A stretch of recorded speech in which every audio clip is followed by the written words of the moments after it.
Hi friends, welcome to this latest episode of the Nationalist View. In today's podcast, we have a very special guest with us, Dr. Michael Rubin. Dr. Rubin, thank you so much for being with us. Thanks for having me. It's a pleasure to be here. Dr. Rubin, I'll just, though he doesn't need any introduction, but just for the sake of it, I'll share some snippets about his bio with our viewers. Dr. Rubin is a senior fellow at the American Enterprise Institute, where he specializes in Iran, Turkey, and the broader Middle East. He's also a former Pentagon official. Dr. Rubin has lived in post-revolution Iran, Yemen, in both pre and post-war Iraq. He also spent time with Taliban before 9/11, and for more than a decade, he taught classes at sea about the Horn of Africa and Middle East conflicts, culture and terrorism to deployed US Navy and Marine units. And some of his illustrious works on diplomacy, Iranian history, Arab culture, Kurdish studies, and Shiite politics include Seven Pillars: What Really Causes Instability in the Middle East, published by AEI Press, then Kurdistan Rising, Dancing with the Devil: The Perils of Engaging Rogue Regiments, and Eternal Iran: Continuity and Chaos. And Dr. Rubin has a PhD and an MA in history from Yale University, where he also obtained a BS in biology. So, Dr. Rubin, will straightforward get to the issue. We have seen there is a term which has become very cliched that Middle East has changed after the Israel-Hamas conflict started, or the Gaza war started from October 7th, 2023. So has Middle East changed, and what has changed in Middle East? And do you see a significant change and a permanent change in that? And what are its implications for global security? Well, I think the Middle East has changed, though not necessarily permanently so. When we look at what happened, I actually don't think the change has as much to do with the Palestinians as to the result of this fight, with the at least temporary defeat of Hezbollah, as well as the shredding of the red lines that prevented direct attacks between Israel and Iran, in which the two would actually, previous to this fight, refer to proxies rather than launch missiles or planes directly at each other. So what we've actually seen is a diminishment of the red lines which prevented conflict, a redrawing of those red lines. Some people might say that that the loss of those red lines brings conflict closer. Other people could actually say that this artificial restraint on protecting protagonists from accountability for their actions could actually resolve some of the difficulties that have plagued the Middle East for years. But when it comes to, has the Middle East really, really changed? Look, there's several things we don't know. Is Hamas going to rebuild? Is Hezbollah going to be rebuilt? There's a new president and new prime minister in Lebanon, which are antagonistic to Hezbollah. But the real position, which is yet to be filled, is the governor of the Central Bank of Lebanon, because that is how Hezbollah, in many ways, made its money, or at least laundered its money. We're not sure whether that has fully been resolved, whether in the case of the United States, the Trump administration truly has its eye on the details of this. Traditionally, the U.S. Treasury Department signs off on the central bank governor of Lebanon. But as we look ahead, what really is going to confirm change or not confirm change is the succession in the region. What happens when Ayatollah Ali Khamenei dies? He's nearly 86 years old now, of course. What happens when Mahmoud Abbas, the chairman of the Palestinian Authority, who's in the 20th year of his 4-year presidential term and is 89 years old, dies? What's going to happen to the Palestinian Authority then? Is it going to be taken over by Hamas? What's going to happen in Syria? Is Ahmed al-Shara really going to last? There's a lot of questioning in Washington, in Europe, in Turkey about whether Ahmed al-Shara is as strong as he likes to project. So, as we always say, there's a lot more unknowns than there are knowns right now. So, Dr. Rubin, we have seen the way Iran used to hold a comparatively much stronger position, at least in terms of their military might, before Israel kind of handled them directly, and that might seem to be more of a facade because they were not able to counter Israel effectively, and the way Hezbollah was destroyed by the Israeli forces. So, do you see a weakening of Iran in overall, the Islamic world? And also, you very rightly mentioned. What's your assessment? Can Hezbollah or Hamas? They can, especially Hezbollah. Can it be regrouped? Can it, again emerge from the kind of blows it has received from Israeli defense forces? Well, these are great questions. And the fact of the matter is that Iran has certainly had its position weakened, at least relative to Turkey, which seems to be on the rise. And of course, if Turkey is the stronger country, if it professes to be the leader of the Islamic world, that's a problem for India as well, because Turkey can be much more aggressive, especially with regard to Pakistan occupied Kashmir. So, I mean, certainly we see a repositioning and a competition between between Turkey and Iran. But I want to pull back. I'm not sure whether Iran is as weak as people say just because it had 293 out of 300 drones and missiles shot down in Israel.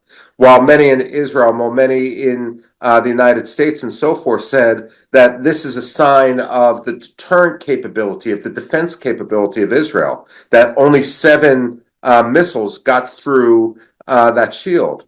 Consider this. If any of those seven missiles had biological, chemical, or radiological warheads, would people really be saying that this is such a triumph of deterrence? The fact of the matter is that 7 out of 300 got through, at least on the first strike at Israel back in April of 2024, is a real cause for worry. Now, Israel has shown that it can respond with precision, but the question now is whether it has the weaponry it needs to really take out the Iranian nuclear program.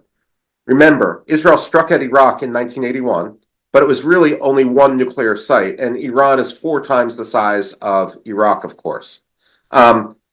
You also have Israel striking at Syria back in 2007 and eliminating the Deir ez-Zor plutonium processing plant, but again, that was a one-off. If Israel is really going to go into Iran in mass, a back-of-the-napkin calculation is it would take at least 1,300 sorties. And the reason for that is Israeli pilots aren't suicidal, so even if they fly in with surprise, they're going to have difficulty flying out with surprise. What that means is before they can take out the nuclear sites, they need to take out the command and control, enemy airfields, anti-aircraft missile batteries, and so forth, communications.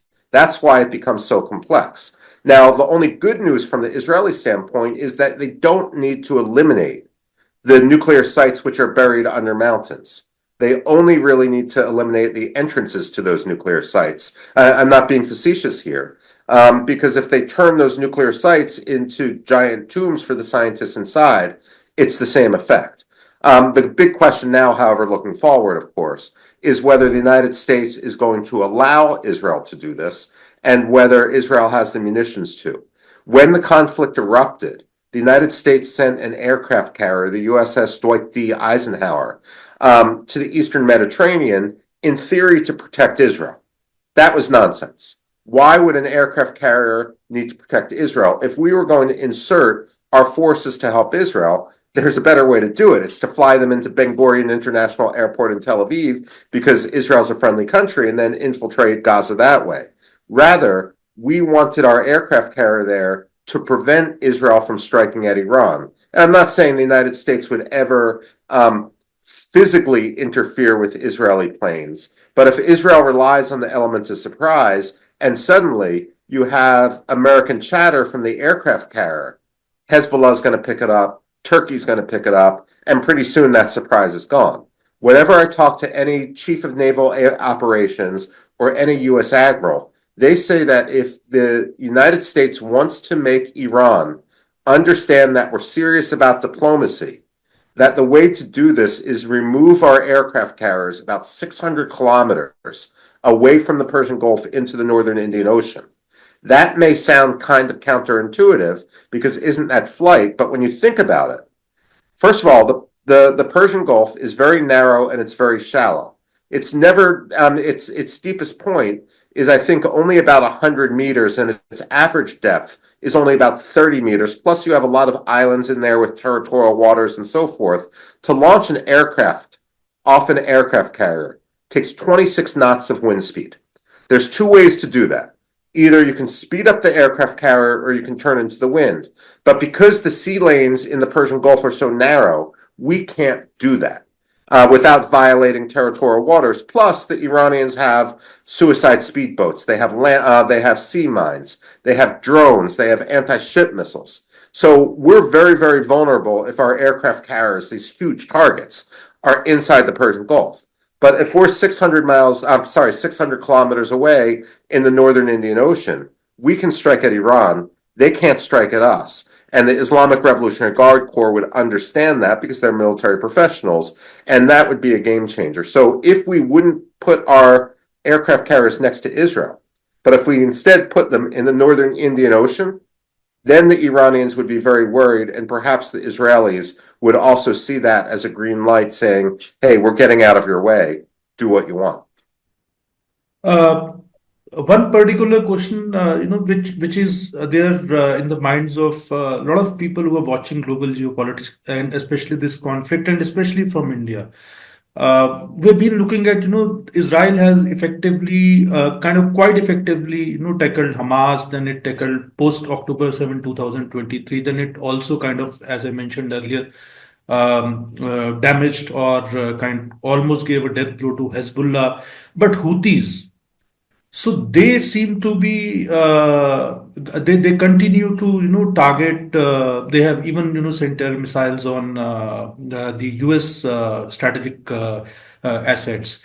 So what about Houthis? What's happening with Houthis? There's not much news in this part of the world about Houthis. So and how credible threat they are to peace, in this region, especially the way this ceasefire is being tried out. Okay, look, the Houthis are a problem, but what we often forget in the United States, less so in India, is the ideology that motivates terrorism. It's not just about grievance. It's not as if there could be some adjustment to the land border here or there, some magic formula, and the terrorism will go away. It's ideologically driven, and that's also the case with the Houthis. The problem with the Houthis, when we look at the Houthis, the fact is, A, the Israelis have shown that they can target them, and geographically, targeting the port of Hodeidah is actually further away from Israel than many of the Iranian targets are. So that was meant as a sign. And instead of playing whack-a-mole and symbolically targeting this missile launcher or that missile launcher, the fact that the Israelis took out the oil storage facilities in Hodeidah was actually a serious blow to the Houthis because, again, when we look at terrorism and when we look at this sort of attack, there's a cost-benefit analysis. It doesn't really cost much to launch a drone at Tel Aviv. But if the response is $100 million in damage, in losses in the port of Hodeidah, that's significant, and that gives the Houthis pause. Now, when I look at the Houthis, I see the question I ask is, how do they actually acquire this weaponry? Look, I used to live in Yemen. There's no shortage of small arms in Yemen. But the weaponry the Houthis are using is very, very sophisticated. Now, there's three ways they can get the weaponry. One is through the port of Hodeidah, which is the main port in the former North Yemen on the Red Sea. The other is through the airport at Sana'a, which the Houthis control.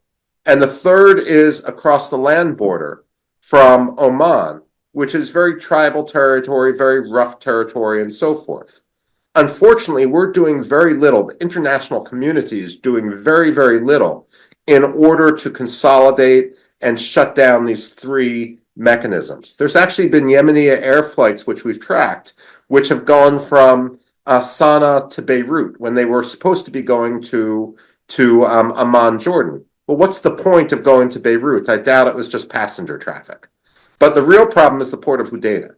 Back in 2018, 2019, there was discussion that there could be a United Arab Emirati attack on the port of Hodeidah, and the Houthis activated their network of propagandists, if I may call it, said, no, if you take over the port of Hodeidah, there's actually going to be a humanitarian tragedy. And so the United Nations came in through something called the Stockholm Agreement. Khalid al-Yemeni, who is a friend of mine, was the Yemeni foreign minister who was negotiating this. He actually quit in disgust at what the United Nations sought to impose.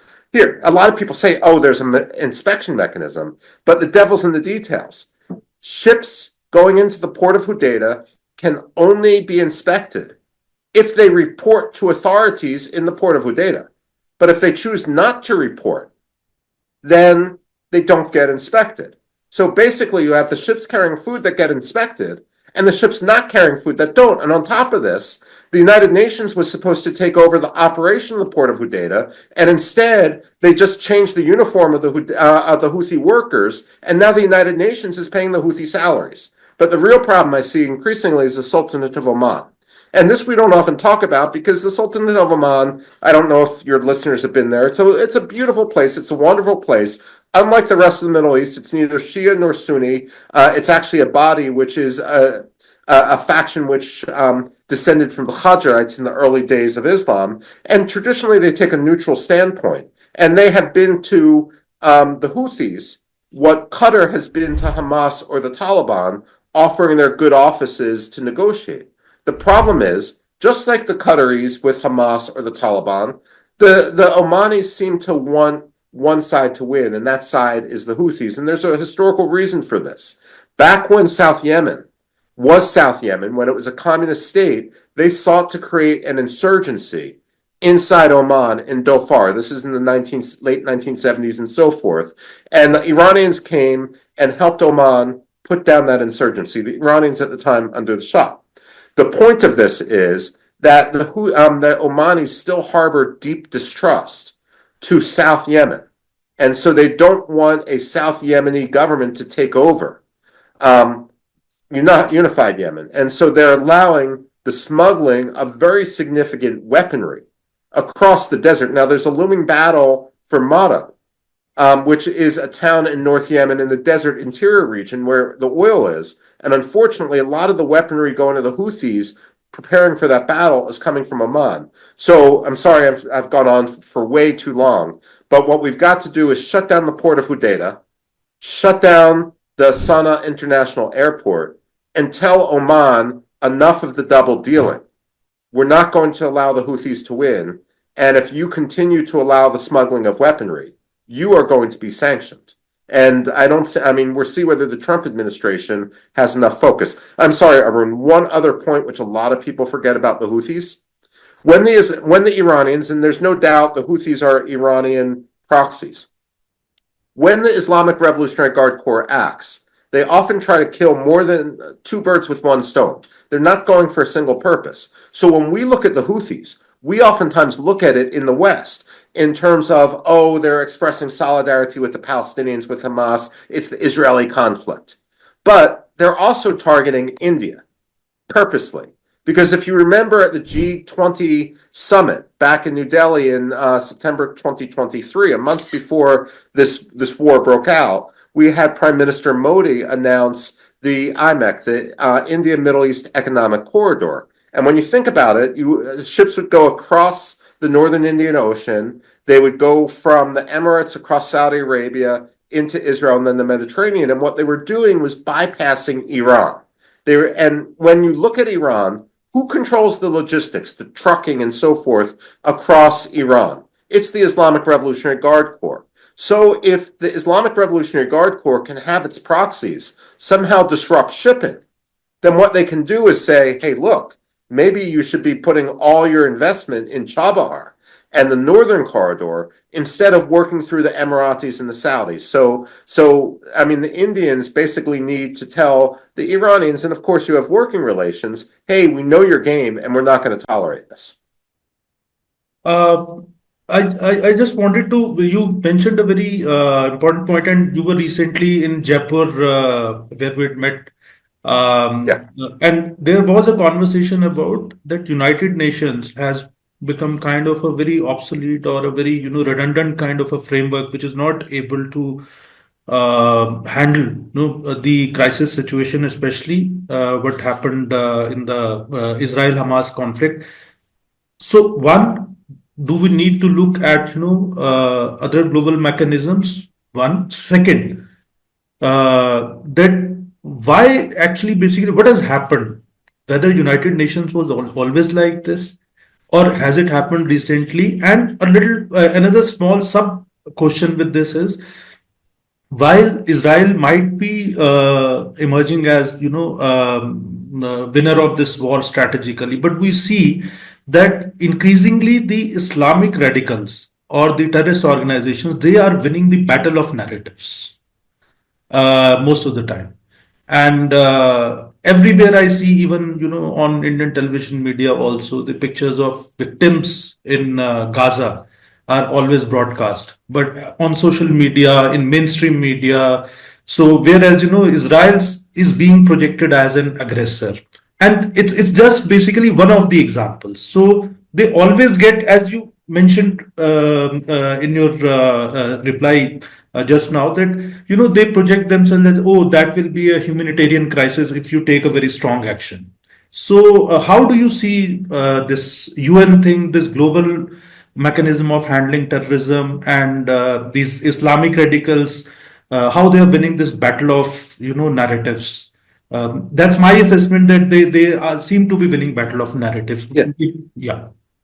I actually share your assessment of them. I mean, look, in the United States, we talk about how every strategy, I should say in American military academies, every strategy should have a diplomatic and informational, military, and an economic component. We call it DIME paradigm or the DIME model. The fact of the matter is, however, in the West, we often forget the I component of this, the information. We see it as propaganda somehow cheap. We look at it as secondary, and we constantly lose out because of it. You know, when the Chechens were fighting the Russians, they would have, I think, units of five, cells of five Chechens who were doing the fighting, and every time one of those five would include a cameraman.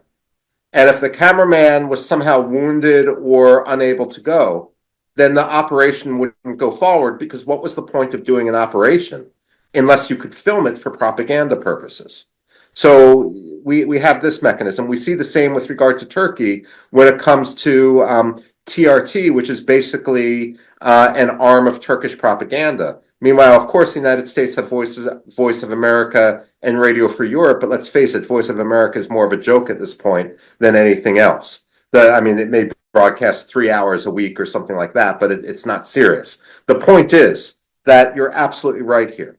Now, when it comes to the United Nations, I'm going to sound radical here, and I should have a column in First Post on this, but I think that India should actually withdraw from the United Nations. I don't think it's reformable. I think it's humiliating that India has been asking for a Security Council seat since 1994, has had every single permanent member of the UN Security Council say, we think this is a good idea, and we endorse it, only to have it not occur. It's clear that we're not treating India well, that we're treating India insincerely. And when I say we, I mean Washington, Paris, London, Moscow, and Beijing, not just the West. And India, as the world's largest democracy, as the world's largest country, as soon to be the third largest economy, the United Nations needs India more than India needs it. Now, this doesn't mean that we shouldn't have some sort of international organization. Look, the League of Nations did some good before it failed spectacularly. I mean, for example, it didn't prevent World War II, but it did resolve the conflict between Iraq and Turkey, for example, with regard to the Mosul Wilayat and a number of other smaller disputes. The United Nations has also done some good, but it's become too big, too ossified, too dysfunctional, and it's locked in this notion that the powers of the post-World War II era, the immediate post-World War II era, were the ones that matter 80 years later. The fact of the matter is, I mean, the United Kingdom isn't even a power in the Mediterranean anymore, let alone throughout the world. So why the heck should Great Britain have a United Nations Security Council seat? And the fact of the matter is, this is a joke. What we need to do is, and I said this elsewhere, look, I think Israel should withdraw because Israel is treated wildly unfairly. But if Israel withdrew, I mean, people could ignore it because it's so small. If India withdrew, that would be the death blow. But if India even announced it was withdrawing, if it played high stakes poker with the United Nations Security Council and United Nations Secretary General, then I think they would recognize they would be out of all their jobs, because if India left, Israel would leave. A number of other countries would leave as well, and the United Nations would come crashing down. So rather than playing nicely, like Indian diplomats have for too long, I think it's time for Prime Minister Modi to say, look, if we're not on the Security Council when the next session starts, we're not in the United Nations anymore. And then what India could do is be present at the creation, take the lead on forming a new grouping. And honestly, I think, especially under the Trump administration, the United States would join that new grouping. United Kingdom might. Many in England, the so-called members of the Quad and so forth, would also join. We could leave Canada out for now because they're basically a terror sponsor, but let's put that aside. The fact of the matter is that you could create something much more effective. When the United Nations formed, what it tried to do was repair what the League of Nations had failed upon. So what we need to start having, intellectuals like yourself and your listeners, is start having a real discussion about what a new international organization would look like and how we could repair the damage or the inefficiencies that we've seen coming out of the United Nations and the United Nations Security Council. It might be easy to say, give every country an equal vote, but let's face it, the United States is never going to accept the same vote as Montenegro or North Macedonia or Malawi. So how do you create a mechanism in which you balance population power with national sovereignty in order to have perhaps a multi-body organization? Personally, frankly, what I value most about the United Nations is simply having a place where all countries can get together without stigma to discuss issues, not necessarily to vote. But for example, the United States doesn't have diplomatic relations with North Korea, but we can talk in New York. The United States doesn't have diplomatic relations with the Islamic Republic of Iran. We can talk in New York. India can talk to, India has a more mature relationship with Pakistan, but you can talk in New York, you can talk in Geneva. So maybe what's worth saving from the United Nations is simply the General Assembly and nothing else. So thank you, Dr. Rubin, and we'll be back soon, with Dr. Rubin talking more about Middle Eastern issues and talking more about terrorism, because especially I want to have a separate detailed session with you on Turkey, the rise of Turkey and implications of rise of Turkey, because not much is being talked about Turkey, especially in the South Asian region, even in the strategic circles or even in the mainstream media. Most of the people don't have an understanding of Turkey, and you being an expert of Turkey, so, and especially because the Turkish Prime Minister Erdogan recently visited Pakistan, and and they've signed some deals also. So India is watching that closely. So Dr. Rubin, thank you once again, and thank you so much for taking out time from your busy schedule and sharing this perspective with you. And to our viewers, if you have any questions for Dr. Rubin, you can share these questions on our in the comment section of our video, and we'll take these questions to Dr. Rubin and we'll try and get answers for these questions. So thank you once again for watching. Thank you once again, Dr. Rubin, for being with us. Thank you. Thank you.